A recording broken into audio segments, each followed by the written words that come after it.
ஏன்னா அதுல ஆக்சுவலா இன்னொரு விஷயம் பார்க்க முடிஞ்சு என்ன அப்படின்னா எதிர்க்கட்சி தலைவர்களா இருக்கட்டும், ஆளுங்கட்சி தலைவர்களா இருக்கட்டும், நிறைய பேர் அதாவது ரஜினி அவர்களுக்கு ஒண்ணுனா இத்தனை பேர் குரல் கொடுக்க இருக்காங்க. அப்ப அவங்க யாருமே இவரை ஒரு அரசியல்வாதியாகவோ இல்ல அரசியல் உள்நோக்கத்தோட பார்க்கல. இவங்களை ஏன் பேசுறீங்க? இவங்களை பத்தி பேசுறதுக்கு உங்களுக்கு ஃபர்ஸ்ட் என்ன தெரியும்?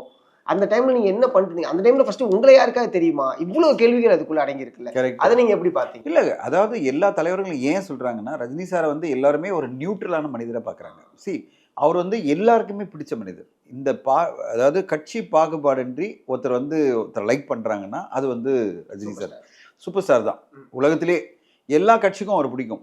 அவருடைய பிறந்த நாளுக்கு வந்து எல்லாரும் வாழ்த்து சொல்லுவாங்க. உலகங்களிலிருந்து பல தலைவர்கள் வாழ்த்து சொல்றாங்கன்னா ஒரே காரணம் என்ன?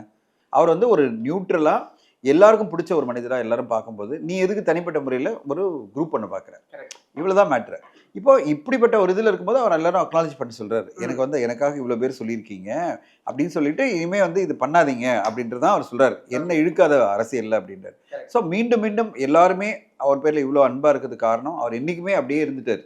50 வருஷமா வந்து தனித்துவத்தோட தன்னுடைய ஒரு நிலைப்பாடை எங்குமே வந்து விட்டு கொடுக்காம அவருக்கு என்ன இருக்கோ அதை பண்ணிட்டு போயிட்டு இருக்காரு. அவர் வந்து யாரையுமே பாதிக்கிற ஒரு மனிதர் இல்லை. அப்படி இருக்கும்போது நீங்க அவரை டச் பண்ணக்கூடாது தான் நான் சொல்லுவேன்.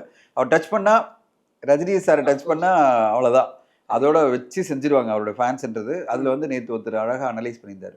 அதாவது கோடிக்கணக்கான ரசிகர்கள் வந்து அவர் அரசியல் வரமாட்டாருன்னு ஏங்கிட்டு இருந்தாங்க. அது பிறகு இப்போ அவர் எப்படி வேணான்னு சொல்லிட்டாரோ அதே மாதிரி அவங்களும் அரசியல் வேணாம், நம்ம ஓட்டு போடுற ஒரு சிட்டிசனாக இருக்கலாம் அப்படின்னு அவ்வளோ பேர் இருக்காங்க. அவங்களெல்லாம் நீங்கள் வந்து தூண்டி விட்டேன்னா என்ன ஆகும்? உங்களுக்கு எதிராக தான் வந்து நிற்பாங்க. ஏன்னா அவங்களாம் இன்றைக்கும் ரசிகர்களாக இன்றைக்கும் அவரை வந்து கொண்டாடிட்டு இருக்கிற ஒரு ஆளுங்களாக இருக்காங்க. அவங்க வந்து கோவப்படுவாங்களா இல்லையா?